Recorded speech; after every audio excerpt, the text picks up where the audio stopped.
যদি আমরা অ্যাভারেজ 30 বছর দেখি, এটা এলডিসি গ্রুপের মধ্যে একটা ভেরি ঈর্ষণীয় একটা growth rate, fast poverty reduction এবং সোশ্যাল এম্পাওয়ারমেন্ট, সেটা স্কুল এনরোলমেন্ট রেট, আমাদের উইমেন এম্পাওয়ারমেন্ট, সব দিক থেকে বাংলাদেশের ডেভেলপমেন্ট সাকসেসটা একটা রোল মডেল। এবং এই সাকসেসের পেছনে বেসরকারি খাতের এবং private sector led economic growth, সেটার ভূমিকাটা ছিল সবচাইতে গুরুত্বপূর্ণ, যার মাধ্যমে আমরা যেটাকে বলি gainful employment, gradual increase in purchasing power, gradual increase in income, সেটা গিয়ে আমাদের পভার্টি রিডাকশন, আমাদের ওভারঅল ইকোনমিক গ্রোথে সেটা হেল্প করেছে। কিন্তু এই প্রাইভেট সেক্টর লেড ইকোনমিক গ্রোথের মধ্যে export led economic growth perhaps it played the most critical role, because it helped Bangladesh to leverage the power of global markets. বাংলাদেশের নিজের মার্কেটটা আস্তে আস্তে গ্রো করছে, কনজামশন ইকোনমি, ডোমেস্টিক কনজামশন, কিন্তু এটা এখনও ইভেন 2025-এ এসেও আমাদের 180 মিলিয়ন লোকের জন্য আপার মিডল ইনকাম বা প্রপার মিডল ইনকাম কান্ট্রি যে স্ট্রেংথটা, সেটার জন্য শুধু ডোমেস্টিক মার্কেটটা সাফিসিয়েন্ট না, কিন্তু global market that can give us a lot, and that has given us a lot over the last, since আমাদের গ্লোবাল ইন্টিগ্রেশন শুরু হয়েছে লেট 70s থেকে through the RMG sector. And building on that, একসময় যখন আমাদের jute sector ছিল মোর দেন 70% of our total export, সেখান থেকে আমরা within less than 3 decades readymade গার্মেন্টসে ওয়ার্ল্ডের second largest producer and exporter হয়েছি, এবং একটা পর্যায়ে 84% of total export was RMG, এই মুহূর্তে 82% আছে। এবং আপনারা যদি 40 বছরের অ্যাভারেজ গ্রোথ দেখেন, 1984 টু 2024, আমাদের এক্সপোর্ট অ্যাভারেজে 11.5% গ্রো করেছে on an average. This is pretty strong. But এই এক্সপোর্টের গুরুত্বটা সামনে আরও অনেক বড়, কেননা আমাদের যে পরিমাণ জব ক্রিয়েট করতে হবে, 22 লক্ষ প্রতি বছর, সেই জবসের যে কোয়ালিটি হতে হবে, তার সাথে সাথে আমরা গত 3 বছরে দেখেছি, যখন ম্যাক্রো ইকোনমিক চ্যালেঞ্জে আমরা পড়েছি, যে আমাদের ফরেন রিজার্ভ যখন দুর্বল হয়, আমাদের ফরেন এক্সচেঞ্জ রেট যখন ভলাটাইল হয়, তখন এটা কিভাবে ম্যাক্রো ইকোনমিকে ছাপিয়ে পুরো দেশ, energy market, import compression, inflation, সব কিছুকে এফেক্ট করে। সুতরাং সামনের দিনে এই এক্সপোর্ট লেড গ্রোথটা আমাদের জন্য আরও বেশি ক্রিটিক্যাল।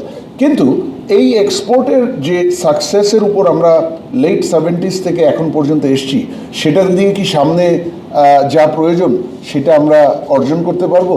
আমি মনে করি না। এবং এটা মোটামুটি মানে ইট ইজ এভিডেন্স বেস। আমাদের এই এক্সপোর্ট বেসটা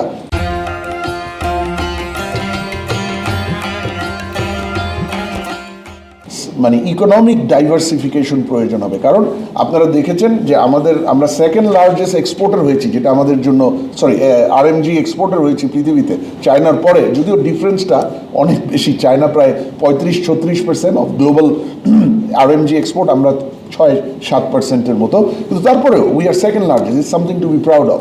হাউএভার, শুধু এটা দিয়ে আমরা সামনের দিনের যে আমাদের প্রয়োজন, ইকোনমিক ডেভেলপমেন্ট, এমপ্লয়মেন্ট, আমরা এটা পুরোটা করতে পারবো না, আমরা মিট করতে পারবো না। আমাদেরকে ডাইভার্সিফিকেশনে যেতে হবে, both product diversification as well as market diversification. আর আরেকটা বিষয় হচ্ছে, যদি 82% আপনার এক্সপোর্টের একটা প্রোডাক্ট থাকে, it is highly risky, it's highly sensitive to global shocks, market shocks এবং অন্যান্য সেক্টর লেভেল ফেইলিয়ার্স। কারণ আমার একটা সেক্টর 82%, সে যদি কোনো কারণে স্লো ডাউন করে বা প্রবলেম হয় for global or local reason, আমার 82% অফ মাই এক্সপোর্ট আর্নিং সেটা এফেক্টেড হবে।